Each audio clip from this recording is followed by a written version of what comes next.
Hello everyone, today we will step into a story shrouded in silks and secrets, where the smile of a queen masked a storm gathering at court, and the sound of laughter would someday be replaced by the sharp ring of steel. Picture this: a young girl barely more than a child, dressed in velvet and gold, gliding through candlelit halls, unaware that each step brings her closer to a block of polished oak and the fall of an executioner's blade. Before we get started on this story, please take a moment to like the video and subscribe, but only if you really like what I do here. And when we reach the end, leave your thoughts in the comments. Did Catherine Howard ever stand a chance? Or was she doomed the moment she wore the crown? Catherine Howard's story did not begin in tragedy. It began with music, dancing, and the scent of roses blooming in the gardens of Norfolk House. She was born into nobility, but not high enough to be truly protected, and not low enough to go unnoticed. Her family, the powerful Howards, had long tangled themselves in the politics of the Tudor court like ivy on old stone. Ambition was their inheritance, and Catherine was no exception. She arrived at court not as a queen, but as a lady-in-waiting to and of Cleves, King Henry VIII's fourth wife. The king was aging, his leg ulcerated, his temper legendary, his mind hungry for youth. Catherine, barely 15, was all brightness and flirtation. She had grown up in the care of her step-grandmother, the Dowager Duchess of Norfolk, in a household where discipline was loose and young men slipped through the halls like shadows. There she learned early how to bat her lashes, how to whisper promises, how to make men feel chosen. By the time Henry's marriage to Anne crumbled under the weight of cultural mismatch and personal disappointment, Catherine had already caught his eye.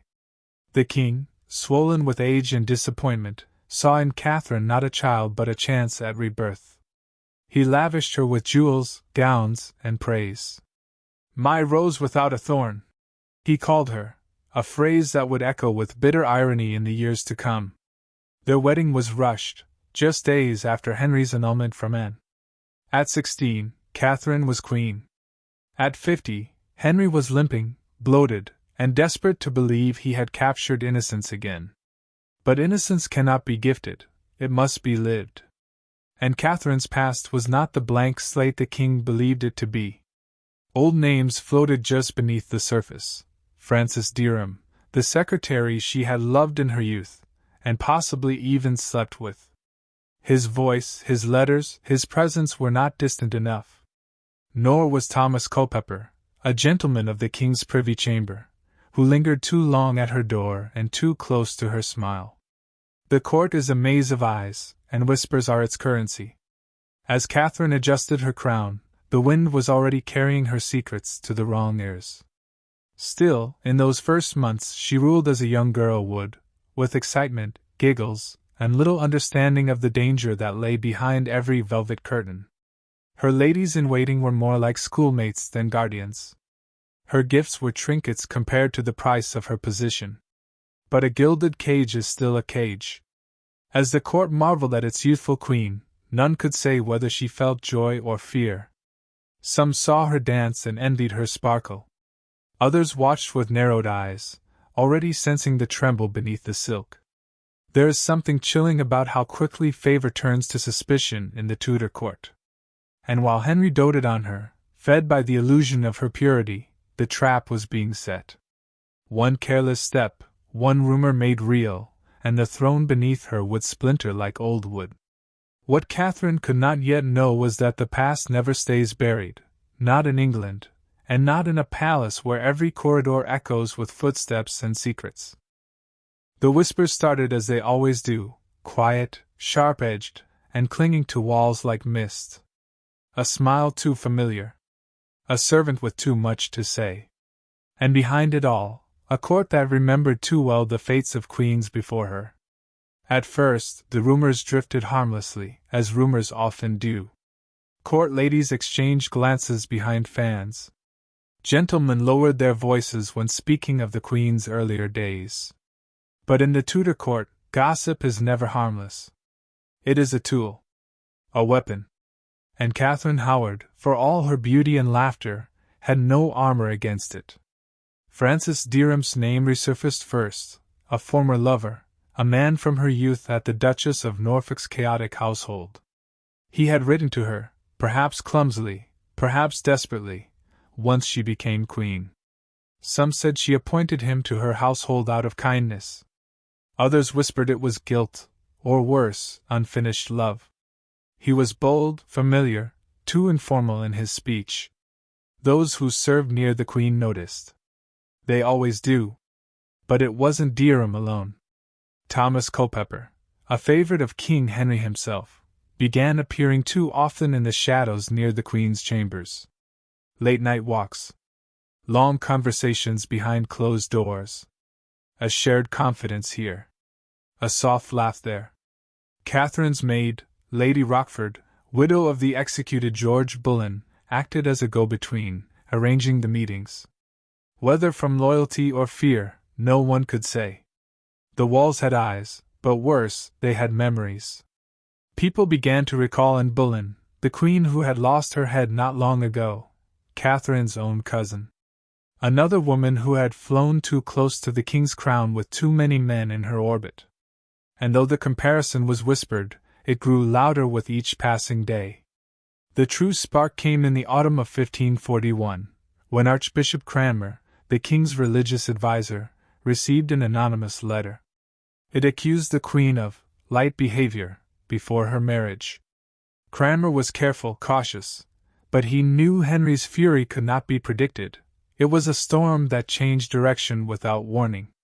Cranmer placed the letter inside a pew of the king's chapel, a silent bomb waiting to be discovered. Henry read it. And for a long moment there was stillness. Then disbelief. Then denial. His rose without a thorn. No, she had to be pure. She must have been. But the seed of doubt had taken root. He ordered an investigation. Servants were questioned. Old acquaintances summoned. The Dowager Duchess stammered and deflected. Francis Derham was arrested and dragged to the Tower. Under pressure, he confessed to an understanding with Catherine before her marriage, what he called a pre-contract, something akin to a betrothal. If it were true, Catherine's marriage to Henry would be invalid. But worse, it would mean she had deceived the king. Derham, bruised and desperate, shifted blame to Thomas Culpeper.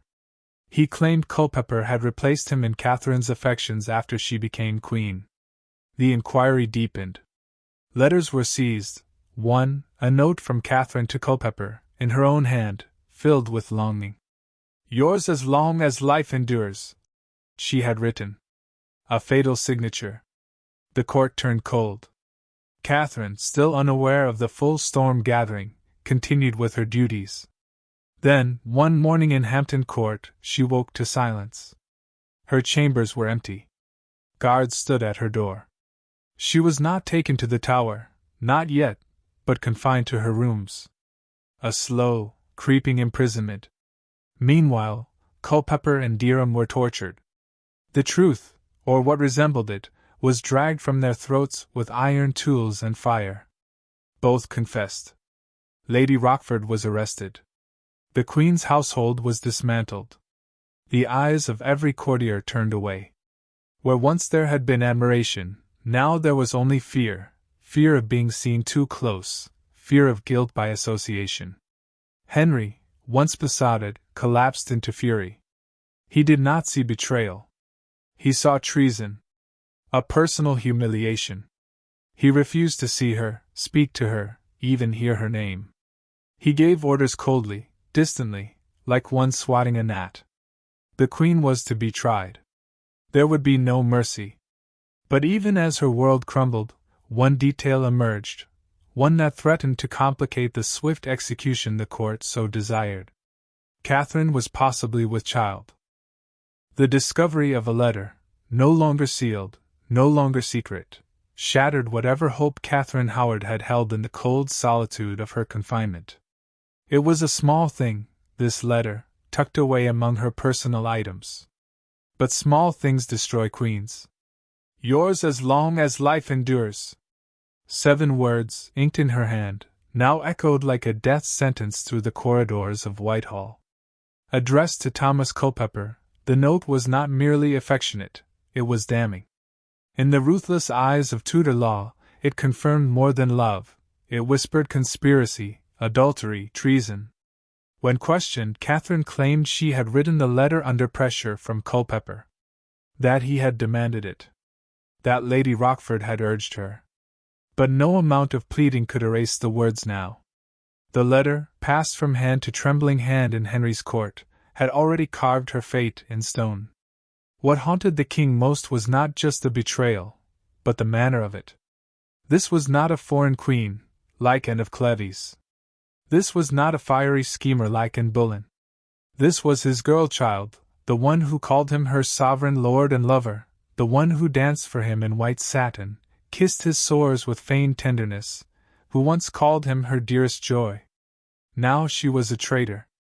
The court, already turning like a wheel on ice, quickened its speed.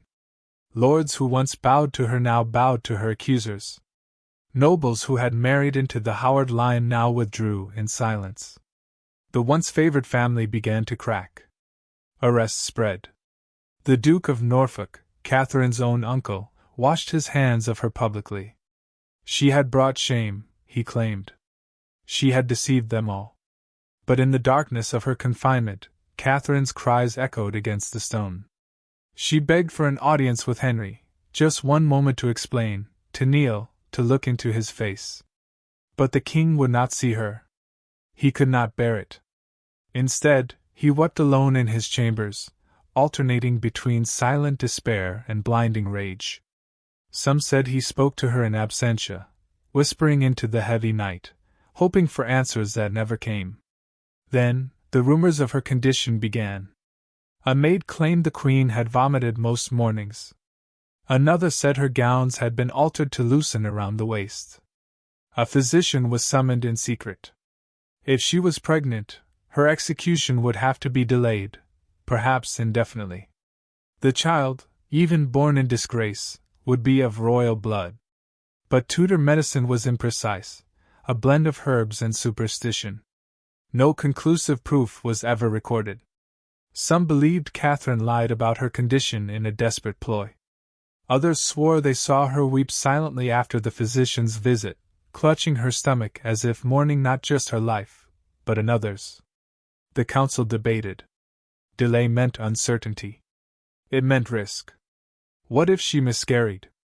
What if the people, already murmuring in markets and churches, began to rally behind her? No, they decided.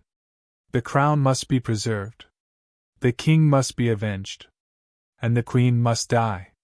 Catherine was moved to Sion Abbey under heavy guard. There she was told officially of the charges against her. Her title was stripped. She was no longer Queen of England. No longer wife to Henry. No longer my rose without a thorn.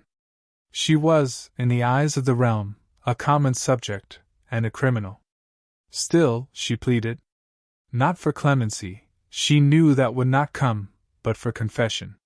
For the chance to speak. For the right to walk to her death on her own terms, with dignity.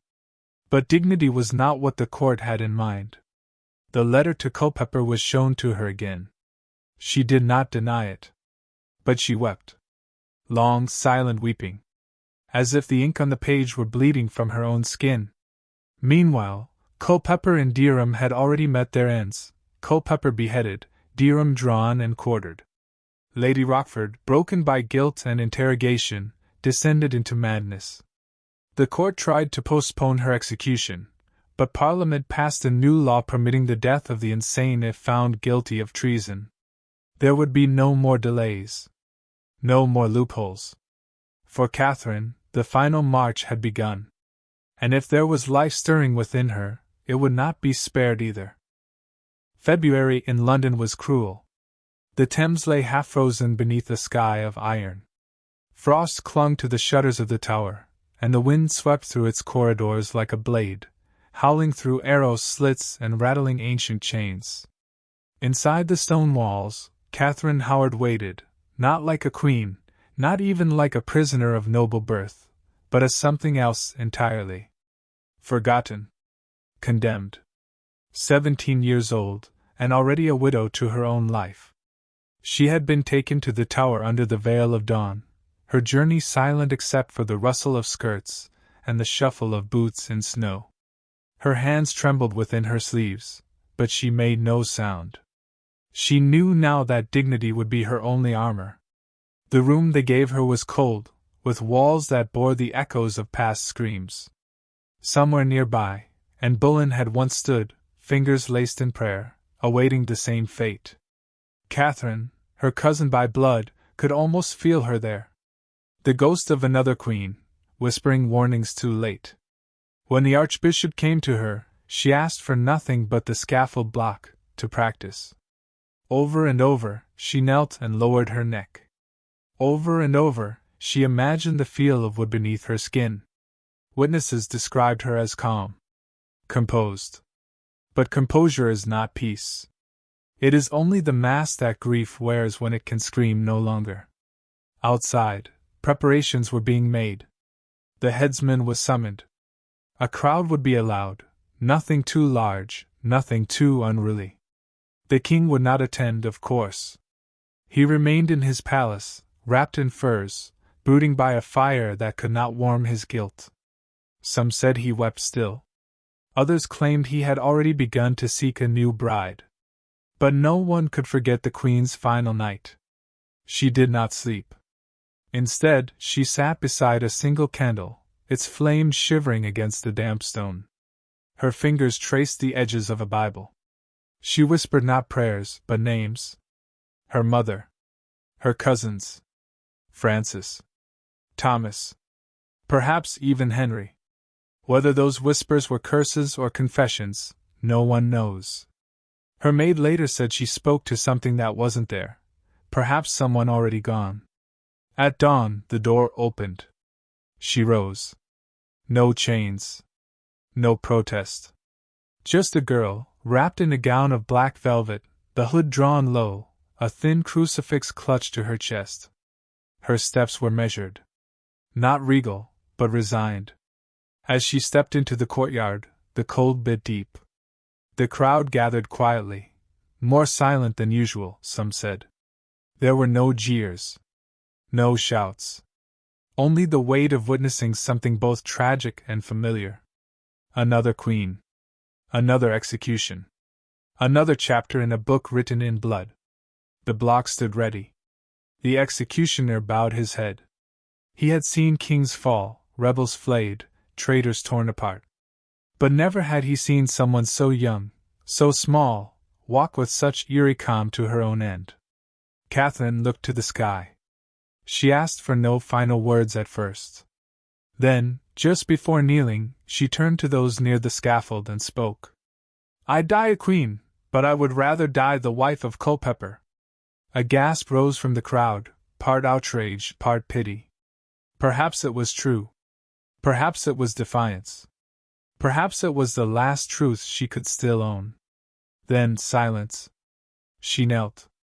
She placed her head upon the block she had practiced on the night before. Her hair had been pinned up to spare the headsman's aim. The crucifix lay beside her cheek. One breath.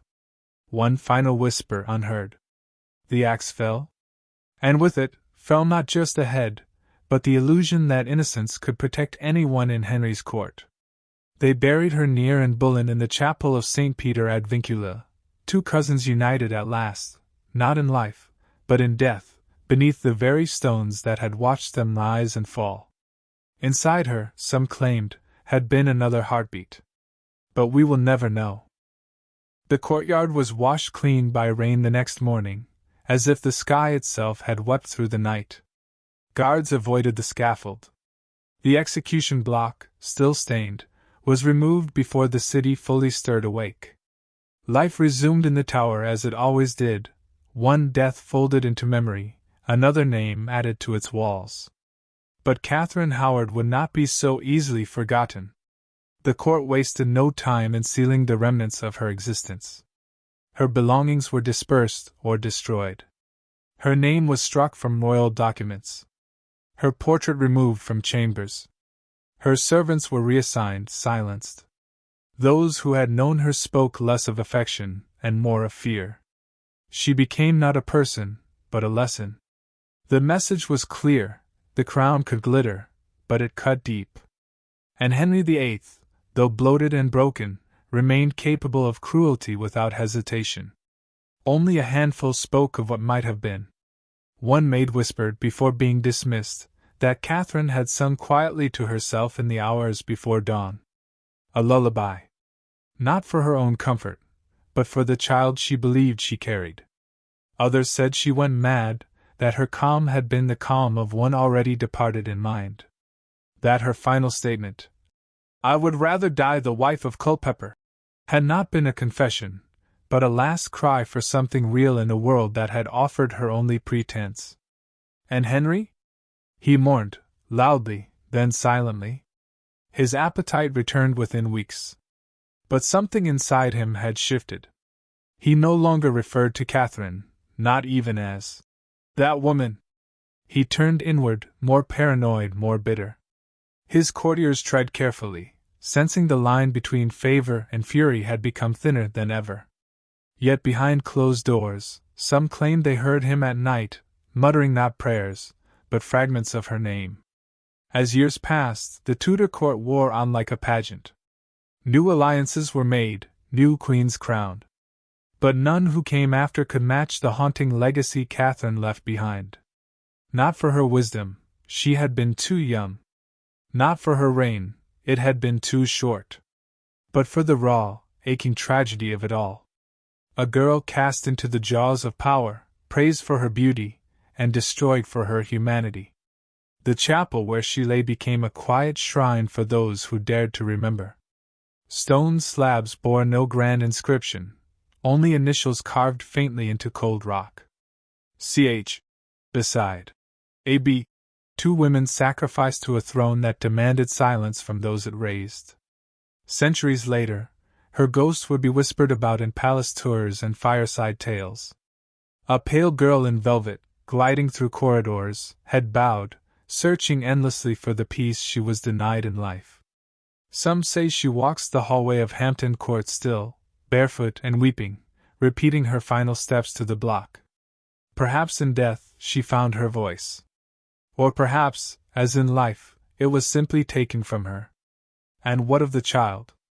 There is no record. No grave. No name. But the silence where a heartbeat might have been echoes even louder than the scaffold's axe. In the end, Catherine died not just for her choices, but for daring to be young, in a world that punished youth more cruelly than treason. She was 17. She was queen. She was alone. And she was not the last.